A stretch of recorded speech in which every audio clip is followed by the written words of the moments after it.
Welcome to the Customer Management IQ video interview series. I'm your host, Corey Bennett, and today we are on site at the 12th Annual Call Center Week in Las Vegas.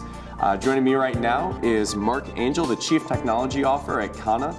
Mark just finished up his presentation, Any Agent, Any Call, Delivering Customer Service on Budget, on Brand. He joins me right now to talk about some of those concepts. Mark, thanks so much for being here. My pleasure. Thanks, Corey.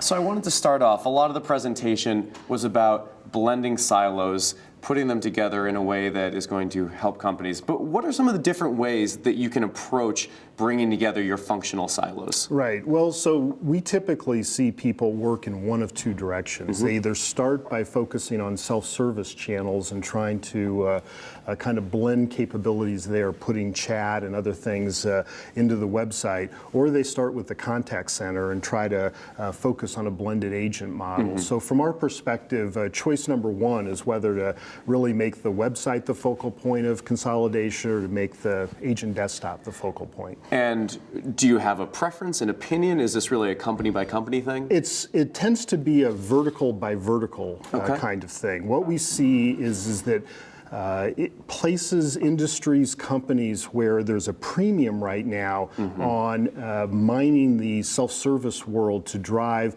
revenue tend to focus initially on the self-service side. So places like retailers, people who are in the healthcare industry who are trying to do more and more of their membership management online, those folks are really using their website and e-commerce initiatives as the starting point for blended service.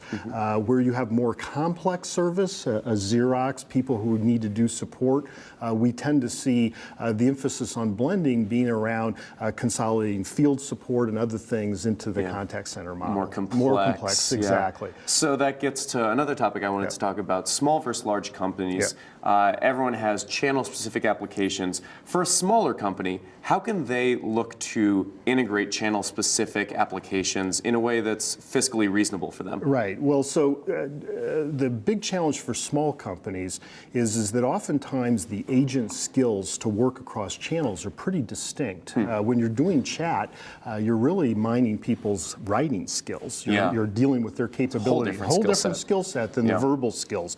So the fundamental issue for small companies is to really figure out how they can find a technology that helps them to manage the routing and queuing problem to deal with that.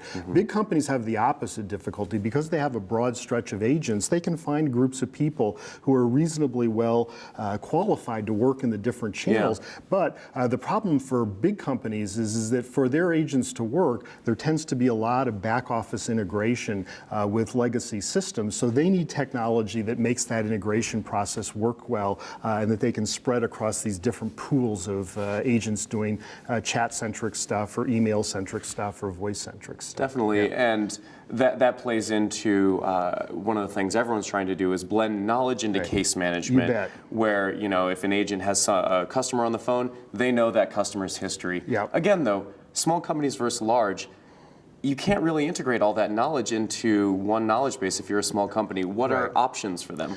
Well, so here I would say that both small and large companies need to deal with this challenge of making both the creation and the dissemination of knowledge more natural in the work process. What both large and big companies can do is to start to build knowledge as agents work and then start to use, as you said, a desktop that infuses knowledge back into the work process to deliver the knowledge back to them. And creating that kind of feedback loop where when you don't find it, you encourage agents to create the knowledge that's missing really solves the problem on both sides of the equation. True, so there we'll say there's some commonality. But encouraging an agent, encouraging anyone to do something is always tough. You're exactly right, and like so many things, there's the technology difficulty, and then there's the people difficulty, and they have to be dealt with on both sides of the equation. So that's right. Said, what are some of the emerging cross-channel experiences that companies are going to have to deal with in the coming years